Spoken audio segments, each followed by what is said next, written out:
First of all, Laila and the organizers for inviting me today. It's been a pleasure.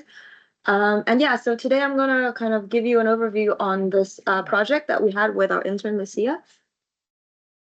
And shall I click admit? I'm doing it, sorry. Okay, cool. So yeah, this was joint work with an intern, Lucia, last year, and it was published earlier this year. And it's about extracting the spin excitation spectra of a fermionic system using a quantum processor. So before I get into the project, so a little bit about Phasecraft. It was founded by Toby, Ashley, and John. And I think the first seed round was sometime around 2019. And we recently had a Series B funding just earlier this year. We're kind of a company based in Bristol, London, and Washington, D.C. So we primarily have, we publish papers and we write patents. And so, yeah, our goal is pretty much to just get the most out of NISQ devices. And just kind of taking research to reality as soon as possible. And we focus very much on material simulation. So a little bit about the opportunities at Phasecraft. So we do have internship programs annually, and it's about 3 months in the summer.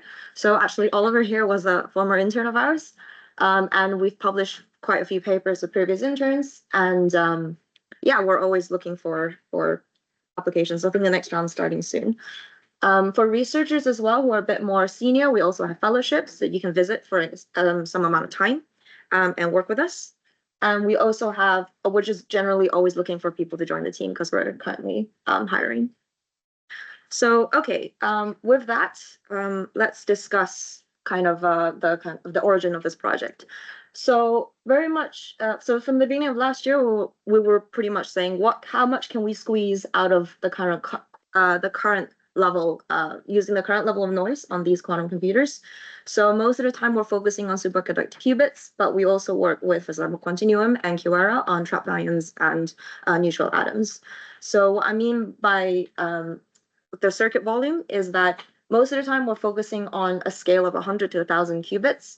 And because of the non-100% gate fidelities, we're working within the 1,000 to 5,000 2-qubit gate range. So there's two different types of simulations that you're all probably very well aware of. So first of all, we have ground state simulations. So from a few years ago, there was a paper led by Stasia, in which we studied kind of the ground state properties of the Fermi-Hubbard model based on VQE and kind of looked into baryon plateaus and just generally how VQE performs. And then the other one which is more promising for quantum computers, is time dynamics. So just in the past, I think 3 weeks, we've published with, for example, 2 papers, one with Google and one with Quantinuum, on simulating time dynamics of quite a large-scale 2D Fermi-Hubbard model. So if you're interested, feel free to look at those research and archive as well. And this is very much from a condensed matter perspective as well, because we looked at a bunch of different initial states. We kind of tailored and optimize at every step to kind of squeeze as much as possible. And yeah, I'll leave you to read it if you're interested. Okay, so for this project, if we were to think about simulating either for this project, we wanted to mainly look at ground state properties. And using a classical computer, most of the time, you can use tensor networks, Monte Carlo, density functional theory, couple cluster, all of these methods to kind of get to ground state, to the ground state. And obviously, since the ground state is QA hard, basically it's always a problem. But either way, classical methods seems to do quite well. And once you have the ground state approximation, you can do kind of TDDFT or some other time dynamics algorithm to study its, say, response. However, on a quantum computer, what's kind of more natural for a quantum computer is to do time dynamics. So the question then is, can we use time dynamic simulation to get at ground state properties, kind of the opposite way? Because, for example, VQE or like adiabatic state preparation, phase estimation, they're all quite expensive on NISQ devices. So we want to focus on the right-hand side. Oh, wait, oh yeah, that works. Okay, so can we use non-equilibrium time dynamics to kind of infer ground state properties was the point of this project. And the answer, well, is yes. And we're going to be working within the linear response theory framework, in which if you have some translationally invariant system with some Hamiltonian and you perturb it with some time-varying field, with the operator B that couples to whatever quasi-particles you want in the system, then the response function given by kind of the evolution of whatever operator that it couples to, minus its evolution with the expectation of the ground state. This response function is relatable to an experimentally relevant observable, which is a dynamical structure factor, which is what you kind of get at in real experiments. And dynamical structure factor, which is pretty much just an intensity spectra that is peaked at the eigenenergies of the quasi-particles that you want. And these two are related through the fluctuation dissipation theorem. So instead of simulating the ground state properties, i.e. the dynamical structure factor, we're going to focus on the system response function in this project. Okay, so in a real experiment, to get some intuition on how to get these dynamical structure factors. So assume you have some bulk system which has got no defects, and you assume it's some translationally invariant Hamiltonian. So it will have a well-defined excitation spectrum, like one momentum vector K. And in a normal spectroscopy experiment, like photoemission or neutron scattering, what you do is you kind of prepare a low energy state, you inject some momentum and energy to the system, and you simply measure the system's response function and look at the quasi-particle excitation spectrum of interest. So a lot of care has to be done in the experiment because obviously you need to know what quasi-particle you're probing, whether or not the probe actually, gets to excite the correct quasi-particles, and if it's a weak enough perturbation such that you actually get the spectra of interest. So this intuition is going to carry over when we actually do simulations. Okay, so we're going to focus on the response functions, or the retarded Green's function, or the two-point correlator, whichever terminology you prefer the most. So generally, to do a kind of two-time correlation function, this is some complex signal, and so U here is the time evolution operator. This complex signal usually it's not just a generic do a unitary evolution, take some measurements. A lot of times you need ancilla measurements, controlled ancilla evolution. So that's usually quite expensive. And you can, for example, tackle it with some very smart methods by, for example, Soma back in 2003. You proposed this nice measurement scheme to measure this exact type of Green's function correlators. In this case, you don't need the ancilla to be controlling time evolution on the entire system. You just kind of need it to control on the operators B and A that you want to kind of probe and measure. So obviously the qubit overhead, in addition to the system, is just a single ancilla. You need to kind of control and anti-control unitaries. And depending on how many of these signals you need a single circuit for pretty much every observable. And if you translate that to a real device, for example, this is the IBM heavy hex structure. If you look at that if this green thing was the ancilla, and you need to control on two different A and B operators on far apart in the actual system, you need to do a lot of swaps to kind of bring them close to each other. And it's just a lot of compilation will make your circuit grow quite quickly. So we basically just don't want ancillas in general. So how can we do this? And to do this without an ancilla, I want to first introduce you to the kind of theorem of local quench spectroscopy, which was proposed back in 2022 by Villa et al. And this is effectively a framework on how you can approximate the dynamical structure factor through local time evolution of kind of easy local operators. But again, it's a framework. So I'll walk you through the general framework and then what we did to kind of get to a cheap version of the dynamical structure factor. So first, you simply, just like in a real experiment, you prepare the system in some low energy state, and then you, which kind of breaks this translational invariance. And then you you prepare it in a low energy state, and then you apply a perturbation onto it, which is called the quench, that breaks the translational invariance. So you inject some energy. And then you evolve up the system to some time, and you measure some local observable. So this time and space signal, G of t, is your is the signal you get from the quantum computer. You then compute the classical Fourier transform to arrive at the quench spectral function. So this and this quench spectral function, pretty much the peaks of this quench spectral function exactly corresponds to the excitation spectrum of the kind of quasi-particle of interest. So obviously, what do you pick as the initial state? What do you pick as the probing operator? And what do you pick as your measured observable? It's all up to you to kind of get to the result, just like in a real experiment.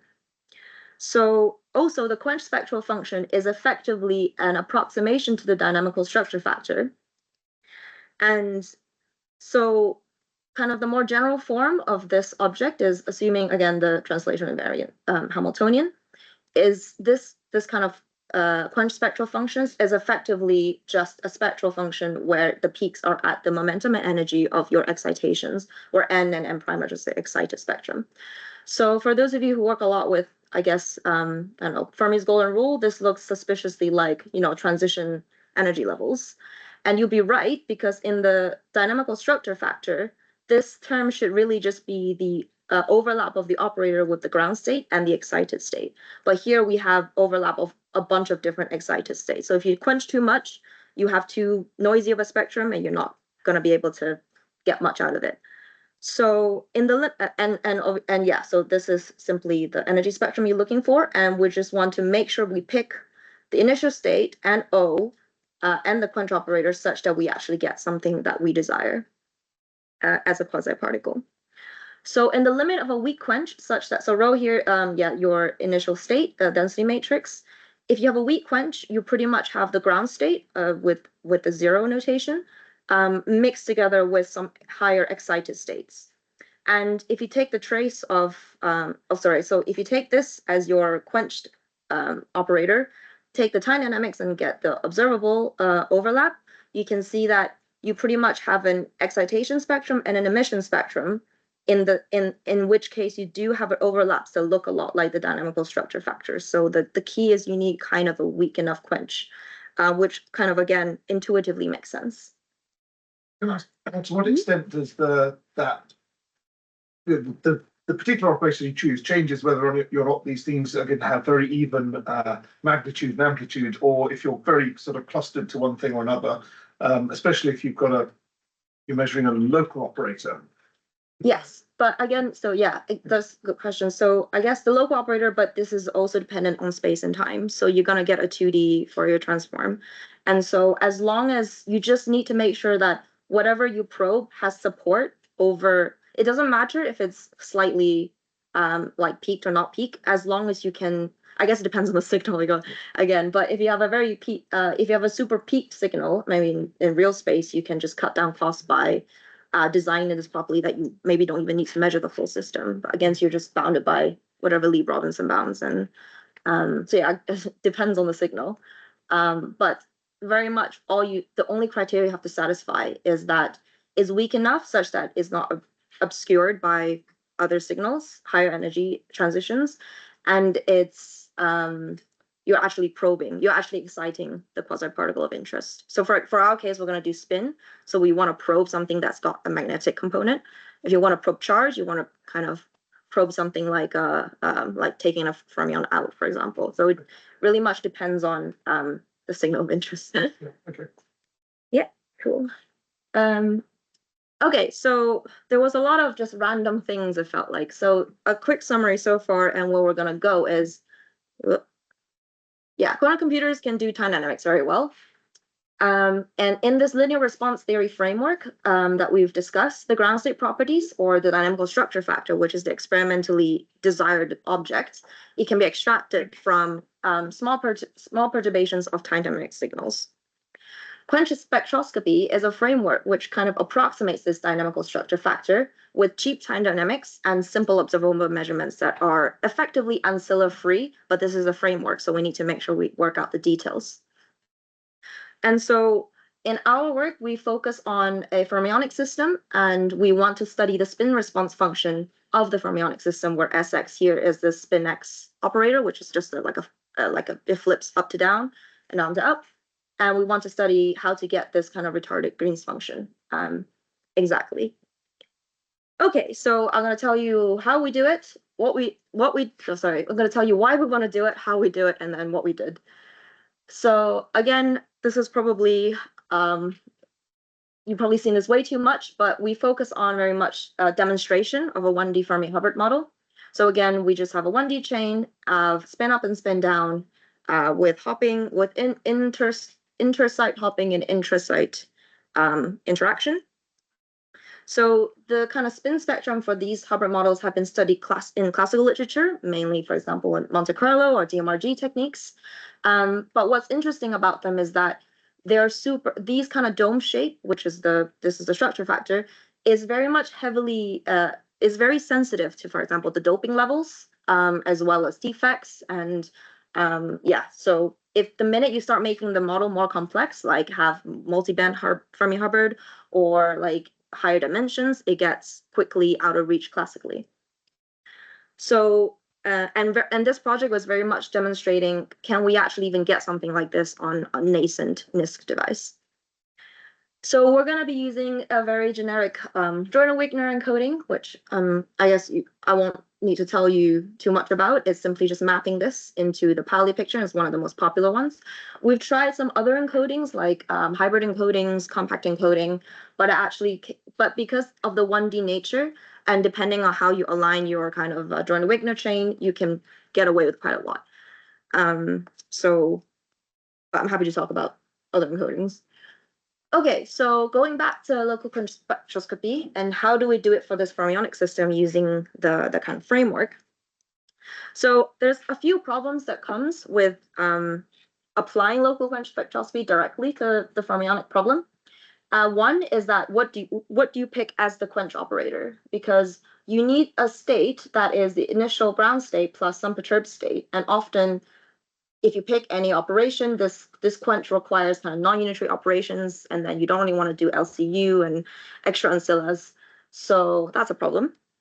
To naively get this Green's function object, you need, again, ancillas, and kind of just generally out-of-time correlators are expensive to compute. And third of all, the quench spectral function is an approximation to the dynamical structure factor. It's not an equivalence. So it has the right peaks, but not the correct intensity. So how do we fix that? And our proposed solution, I think, in the final form is quite simple because it solves all these problems. And effectively, it's just playing around with fermionic algebra.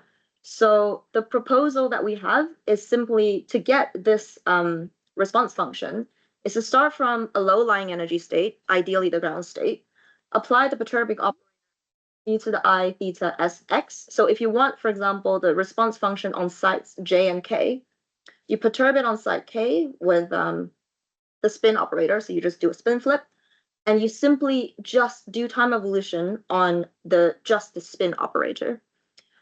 So there's no ancilla. This is just unitary evolution.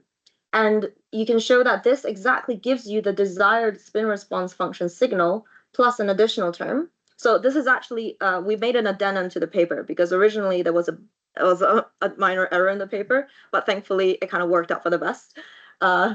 Because this additional error, which we didn't consider before, is actually kind of this extra commutator term. But thankfully, as we'll show, this is actually quite negligible. And our protocol now actually allows you to generalize. Our protocol is generalizable such that we can now actually also get the charge excitation spectrum. So Green's function for like C dagger TC. Okay, but before we get to that, so if you look at kind of this object, if you take a small angle approximation for this, you pretty much have a first order in theta of this signal and a third order in theta in this kind of this error term. So for small angles, you can pretty much have a dominant desired spin response function. However, if you have a very tiny theta, you're pretty much not doing any perturbation and you might have to fight with the noise of the device. So what do we do? Oh yeah, so there's the assumptions that we have to kind of get this to work is that your Hamiltonian simply has to commute with your total spin Z operator, which is very physical because you just have the definitive spin Z projection. And your total, your initial state has to be an eigenstate of the total spin Z operator. Did we understand what theta T was? Oh, sorry, that's the Heaviside step function. Okay. The lower theta. This is an angle. Yeah, sorry. Yeah. Oh, I didn't realize. Yeah, so yeah, that's just ignore this completely. Just take T is largely equal to 0 here. And then, yeah, that's a bit confusing. You can choose that lower theta depending on what you're trying to investigate. Is that right? Or yeah, so this theta is free to choose. And we'll actually show that for this specific example, you can pick any theta and it gives you a correct spectrum, basically. Also, oh, sorry, there's a typo here. This should be J. You want to probe site J and measure K such that you actually have a Green's function that's obviously not on site. Okay, cool. So yes, this is what we want. And so the kind of proposal, and so if you look at this again, and if you just look at the kind of quench operator, this simplifies to this object. And so what we're kind of perturbing in the state is we're simply either flipping one spin or two spin. There's no extra excitations from the expansion of this perturbation. So we're pretty much going to operate within the 1 to 2 spin excitation manifold, which means that the algorithm is probably going to be robust because we're just going to do unitary time evolution, which preserves that. So we're going to stay in that manifold. And so there's inherent like robustness to the algorithm itself in not exploding in the energy landscape. And if you're kind of quite pedantic, and also, if you look at, so this is the time dynamic signal of some, I think, 40 something site system. This was done using MPS tensor network simulations. And this is the Fourier transform spectrum. This is so this is exactly the signal we want to measure. And I don't have a comparison, but this Fourier transform, which is an approximation, right, to the dynamical structure factor, is effectively visibly identical to the structure factor. So if you have to take my word for it. But if you're pedantic and say, okay, but this error might blow up in other systems, what do we do? A very simple solution is simply perform a second quench. You can perform a different experiment with a different angle such that you can pick theta and phi such that the errors cancel, and then you're just left with your desired spectrum signal. And for this specific spin system, you can see that on this plot, the black lines is simply the lines where this term sums to 0. And the colors in the background is the sum of these two. So as long as the black lines, as long as there exists a solution for theta and phi such that the black lines touch that isn't 0, we're fine. And there's like an infinite number of solutions. So you can pick any theta and phi, perform 2 quenches to double your quantum cost, and you can get the exact time dynamics spectral function with no ancillas. So, but in our experiment, we pretty much did a single quench just because the error is so negligible. And this, again, this kind of highlights a lot of nice things about the protocol, because as we'll see, it's very robust, not just to noise coming from the perturbation, but also noise from the device. Okay, so here's the kind of quantum circuit in its kind of in a little sketch of how we're going to compute this thing. So I'm going to focus most of my time on the state preparation because the quench and the evolution is quite, I think it's quite not as interesting. But basically, obviously you want to start with the ground state ideally, but we found that really difficult. Just doing a few layers of VQE already ate up all of our resources. So a lot of the project was focused on bringing the quantum cost down in terms of depth and gate count for using kind of, and we're going to call this dense Gibbons approximation that I'll introduce later. So after you prepare the state, you do a quench with this operator, which is just kind of a very cheap 2 qubit gate C-naughts. And then you do time evolution, which we just did generic single Trotter 1 Trotter Suzuki decomposition. And then finally you just measure in the SX spaces, which is again a 2 qubit rotation. So and also the red crosses here. So there's a change. So if you notice in the beginning, we did all spin up and then all spin down because this configuration helped us do a cheap preparation of the initial state. And then we want to change the ordering. So we want to do a lot of fermionic swaps to change the ordering because this then helps with making the time evolution cheaper. So a lot of this project was also just trying different encodings, different swap networks, different orderings in order to bring the total cost down. So this is where like the constants really matter in the front. Okay. Is that a single order trotter? There's just one step of the yeah, sorry. This is just a very that cartoon of Okay, fine. Trotter decomposition. But yeah, it's Trotter order 1, so just this many times. We tried Trotter 2 as well, but somehow it gave us like a little more noise than predicted, but it's still scaled as Trotter 2. So we think that the global constant just kind of played a role there. But ultimately, it might also have to do something with the fact that it's 1D. But yes, so I'm going to focus on how we kind of prepare the initial state, which is not the ground state of the interacting model. And so how does this kind of dense Givens approximation work? And so, okay, so we tried VQE, they don't really work. So we were like, okay, what happens if we try just the free fermion, just the non-interacting ground state? Because it's kind of a perturbation on the ground state, but hopefully it's not perturbing it too much. And if you just do a simulation of the quench spectral function with the ground state versus free fermion as a function of U, you can see that at low U's, I mean, at U 0 is obviously the same, but as U increases, it gets gradually worse, but not very, like not that far off. So we're like, okay, this is promising because the free fermion model is exactly solvable and it's really cheap to prepare on the quantum computer. Let's just do that. And this is also further supported by the fact that if you look at the energy per site of the model as a function of U, the green one is simply just the ground state energy of the Fermi-Hubbard model.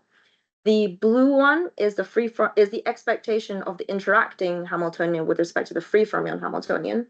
The orange is I quench the free fermion Hamiltonian, then I measure its energy with respect to the interacting Hamiltonian. And the gray boxes is simply I'm gonna quench the ground state of the interacting Hamiltonian and look at the energy landscape of like what excitation energy landscape am I in.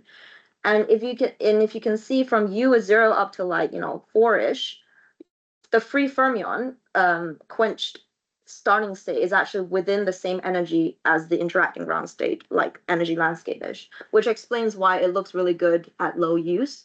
So from this, we pretty much picked U as 3 and did this for our simulation and just focus on the free fermion ground state as the initial state preparation. If you look at the structural similarity index, which is just like a way of comparing two images, how similar they are, between the structure factor of the interacting, of the true like interacting ground state against the free fermion ground state that's quenched, you can see that it's pretty much at U's up to 4, it looks really good. So is that free fermion? That's just Hartree-Fock effect, and you just plane waves in this. Yes, it's literally just the hopping, just U is 0. Do you see this? Okay. Yeah, but yeah, in your case, Hartree-Fock is just the kind of the slated determinant for whatever filling that you're in. Yeah, and also obviously this shape also changes with filling factor, so we play around with filling factors as well. But ultimately, we're like, okay, let's go free fermion. And then after that, we tried to to prepare free fermions on a quantum computer, you simply do a QR decomposition, and then you just do Givens rotations, which scale as like L squared in terms of the number of gates, or depth as L for the system size. That was still too expensive. Like it was still eating up our entire resource budget. And so we're like, okay, how can we squeeze it down even more? And it's a really simple solution. What this is at the end is that instead of using the full Givens QR decomposition, which is usually a diamond shape that scales as L in depth, we use the ansatz for a single layer of this. We just put Givens rotations with variable angles, and for a single layer. So by just connecting all the qubits, and we simply do VQE on that. So to minimize the energy of the state prepared by this against the free fermion ground state. So, and we chose this because you can ask also, why not just do this, but minimize it with respect to the interacting ground state? But that is, computationally QMA hard to find as you scale up. So we want something that's classically efficient to compute. So this is computable, you just need to solve a matrix of 2L by 2L. This as well, just to kind of minimize this function, because of the kind of group homomorphism between like the orthogonal group and like the full unitary group.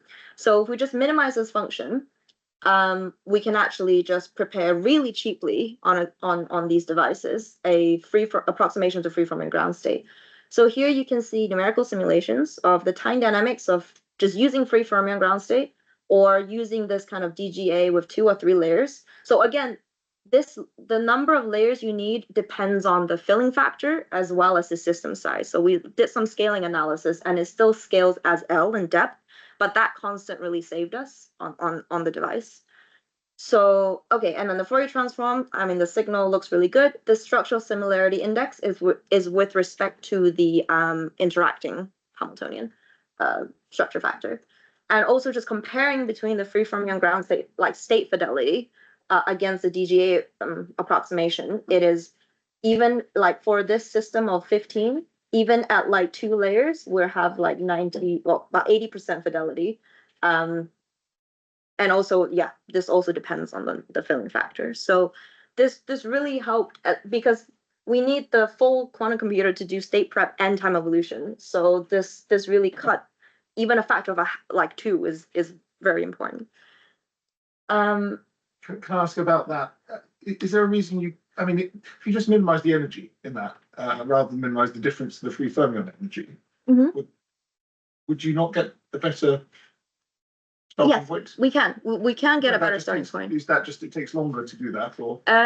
Well, I mean, yes, it does take longer, but it's just not scalable. So the free fermion ground state energy is classically efficiently computable through just diagonalizing like your the 2n by 2n matrix. And because you have to actually compute the ground state of the interacting fermion when you scale up. But if you want to minimize the energy entirely, you don't even need to know the ground state. You just want to minimize the energy. I see. The difference. I see. Wouldn't that work? I guess you can, but it doesn't guarantee that you actually approach the correct like ground state of like your system. And the problem is not variational. This one is variational with the givens angles, but I think it's potentially not unique. Like you could get stuck in, for example, some local minima and you have nothing to compare against. Like you might as well give it a number that is classically efficient to have it as a benchmark rather than just let it freely flow.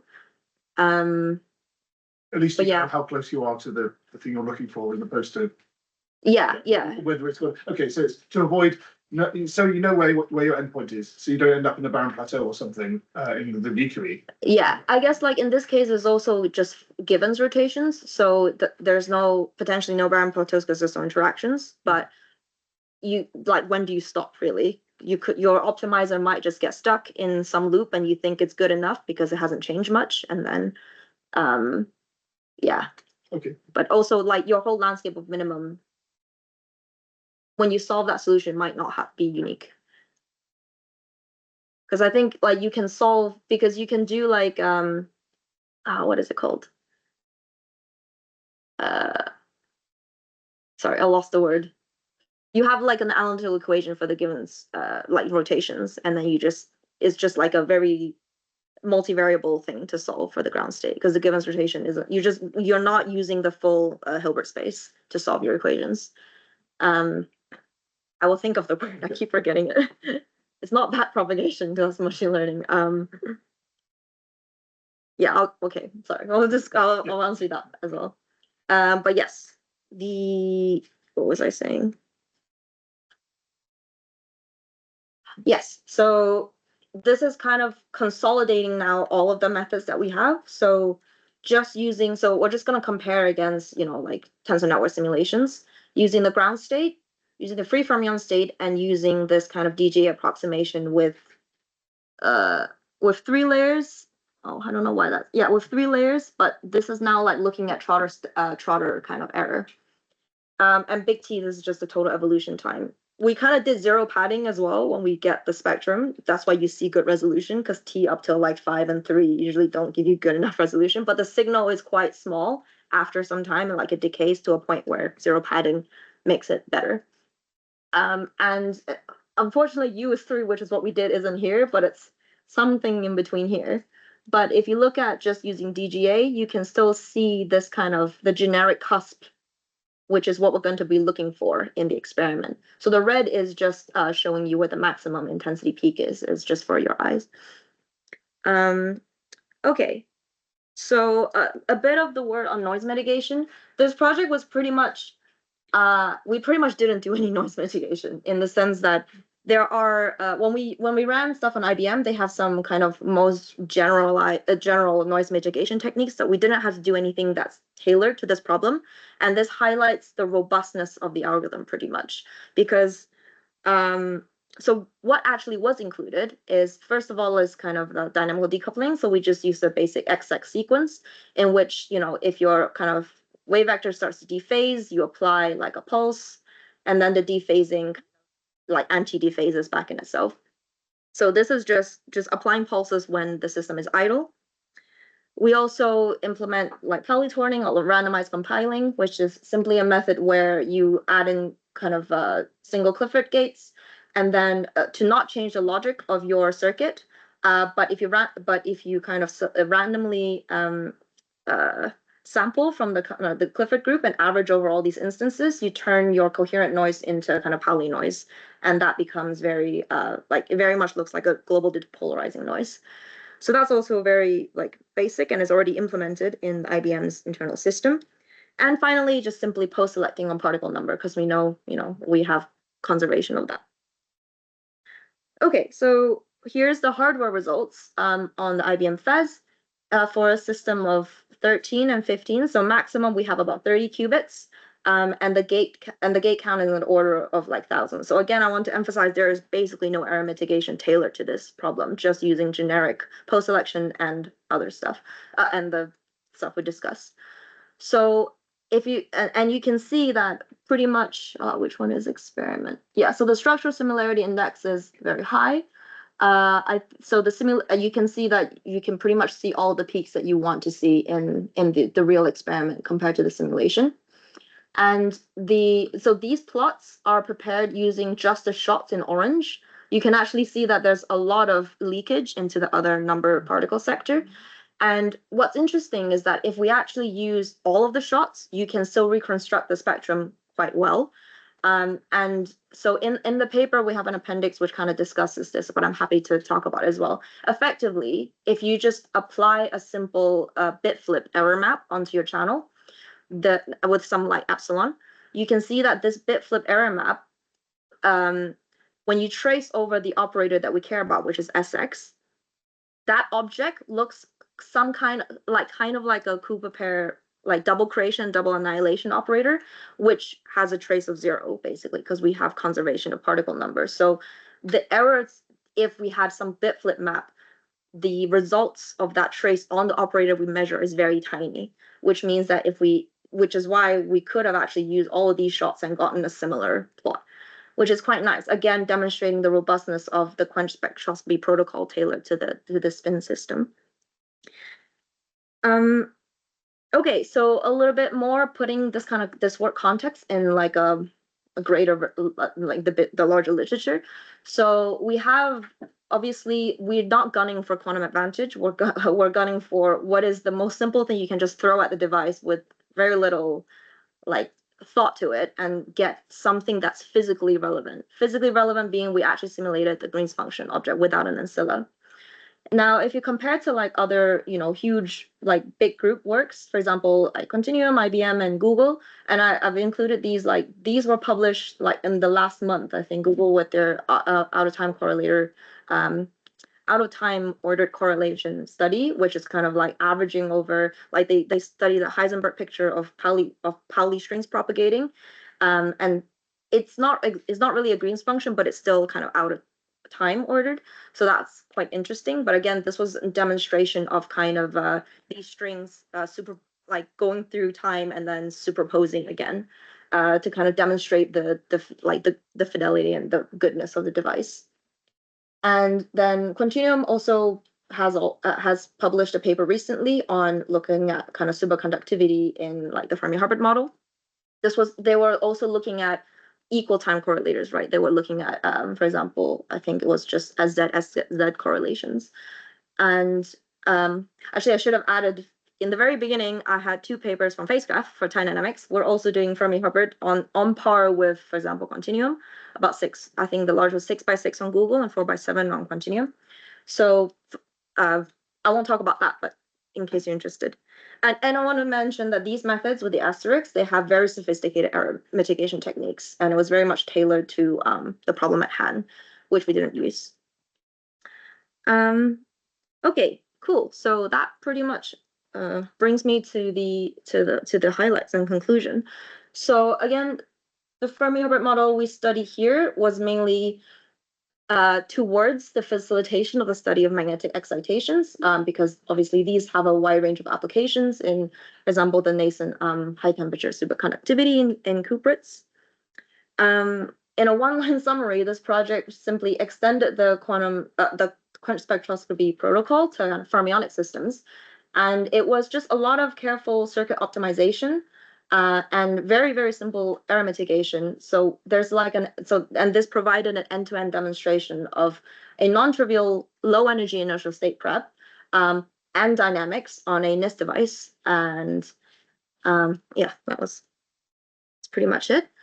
So, and through kind of this, and through applying the quench spectroscopy protocol for fermions, we now have an exact computation of the spin spectral function, but also in the appendix, if you're interested, there's a charge. You can use the same derivation to get the charge spectral function, which I guess will be very interesting in, like, if you study Green's functions or DMFT, to get you, your Green's function in whatever space you like. And the protocol, sorry, I said that here, retarded Green's functions as well. So, and this is an exact computation, and that's ancilla free. So this is quite a large gate and qubit count, real experiment on a current superconducting quantum computer. And we put this in the context of other works. And again, we're not gunning for advantage here. And so you might ask, like, why not just put it on an analog quantum computer where you have like thousands of qubits and simulate the same thing? Well, this is a programmable object, right? So we can naturally extend the Hamiltonian of desire to higher dimensions, where hopefully tensor network, or maybe not hopefully, the tensor networks might fail, or like Monte Carlo might have your sign problems and things like that. And the protocol itself is very robust because we've shown that the exact ground state isn't needed through this DGA thing. The spectrum itself is resilient to perturbations, as we've seen with the SX operator, like kind of staying in a manifold. And also the whole evolution to get the Green's function is robust to kind of the bit flip noise, for example, using simple kind of error models. And these are also discussed in the paper in more detail. But yeah, with that, I want to say thank you. And yeah, we're always hiring, so drop us a line if you're interested or an internship. And thank you for having me.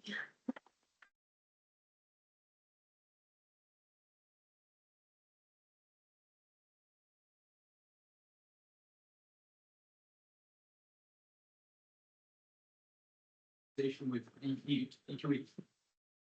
can you do it offline because the Higgs rotation network is also okay? So Yeah, we just have a software stack to do it, so I just say that. But yeah, you can literally do it by hand as well, because everything is exactly solvable.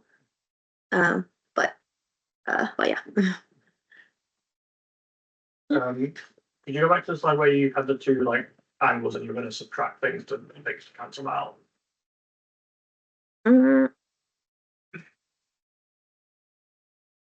Sorry. Ah. Oh. Oh. Yeah. Okay. Yeah. Okay. Was the whole point of doing this so we didn't use an extra ancilla for doing? Yeah. So basically, if you want to just generically get the Green's function, basically we want this this G, right, which is the Green's function of interest. And if you do a single quench, i.e. a single experiment, this complex signal gives you additional error.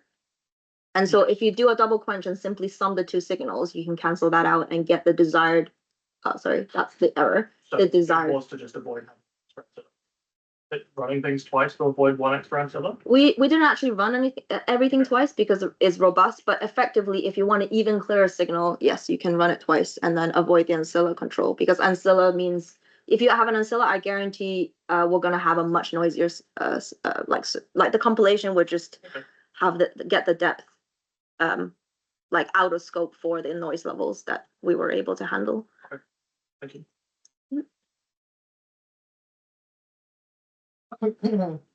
So the leakage into different fermionic number. Have you worked out, is that noise or, I mean, is there throttle error that causes that as well? Because it seems that it could be both. It wasn't entirely clear that the.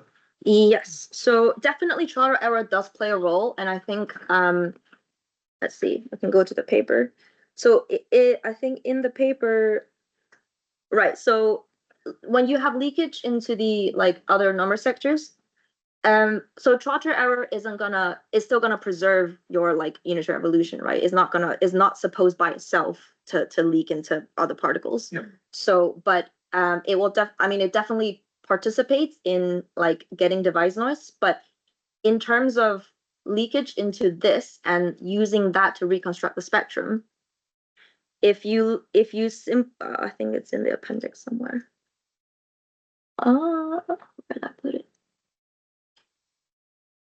If you assume a simple error, yeah. So if you assume like a very simple bit flip channel where this is your original channel, and then with some error you have some X bit flip, then if you go through the math and if you look at the trace of the observable of what is it, SX on the channel of your this, right.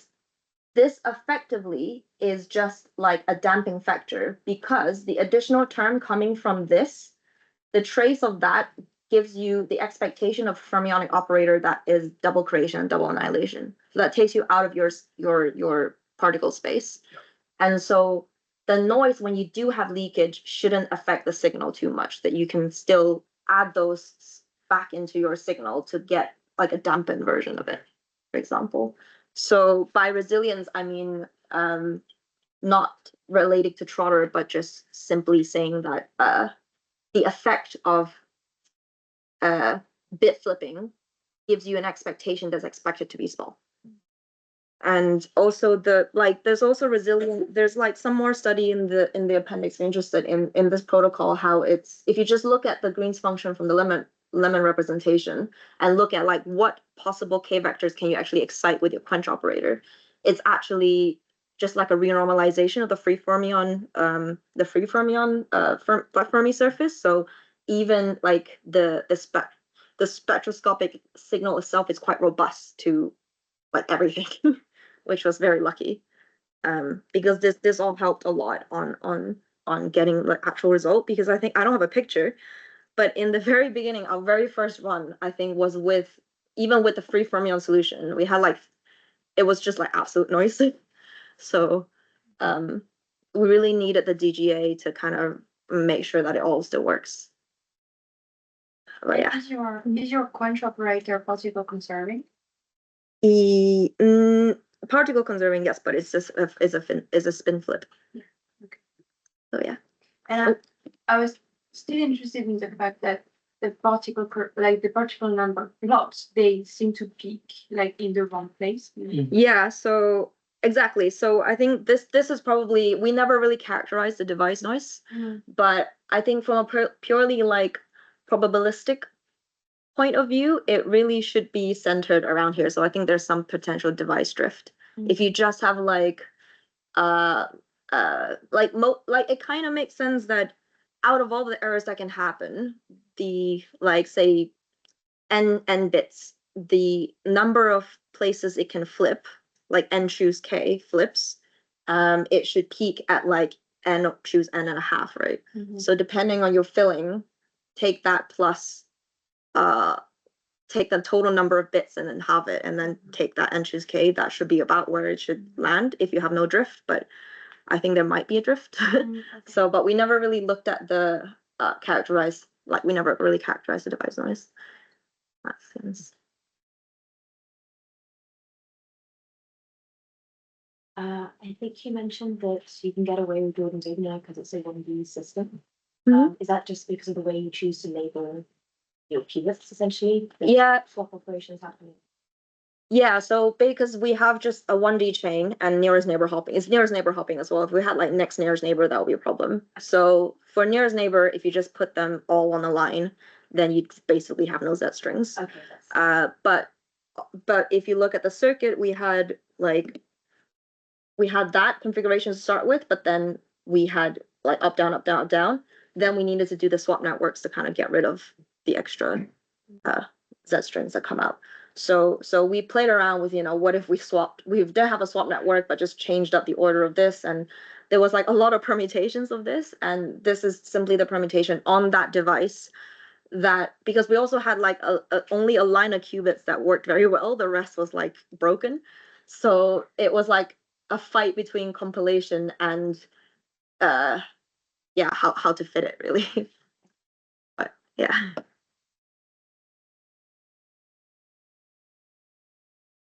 Kind of a wider perspective. See that you are using a lot of router expansions for doing your dynamics. Some people propose this kind of stochastic trotter method to try to compress circuits like a Q-drift and similar. So, in your opinion, do you think they can be useful in these regimes, or Yeah. Yeah, I think Q-drift is a very powerful paradigm for like you just samples, and it's like sampling from circuits is usually, I think, like a good way to go. And so I think like Phasecraft actually, I think my supervisor with collaboration with some other people, we've proposed a new method that's similar to Q-drift, like it's inspired by Q-drift, and it pretty much it's like playing around with the Trotter orders, but it gives you a better error scaling than conventional Trotter order. But yes, we very much believe in the direction of like other fancier Trotter methods for the time evolution. So this was really just what we could fit in the budget, and we didn't really have time to play with others because because Trotter 1 just gave us good results. And I think if we went to higher dimensions, then the Trotter error, well, I mean, we also picked a U of 3. So if you want a larger U, you might have to, the Trotter error might be detrimental to the point where you do have to start using Q-drift or other like high order Trotter methods. So it's really that problem at hand. And because also Trotter error scaling doesn't really, there's no guarantee in practice. So most of the time, naive Trotter actually works super well. And I think in the spirit of Andrew Childs, I think in his QIP talk last year, you really have to tailor the states, tailor the algorithm, tailor the circuits in order to like to really get the most out of it, because Trotter bounds are simply, it's just a very rough upper bound. And we very much believe in getting to the nitty-gritty details for whatever problem, because ultimately this was to simulate something realistic that like a chemist can say, oh, this is something we can measure in the lab, even if it's still a toy model currently.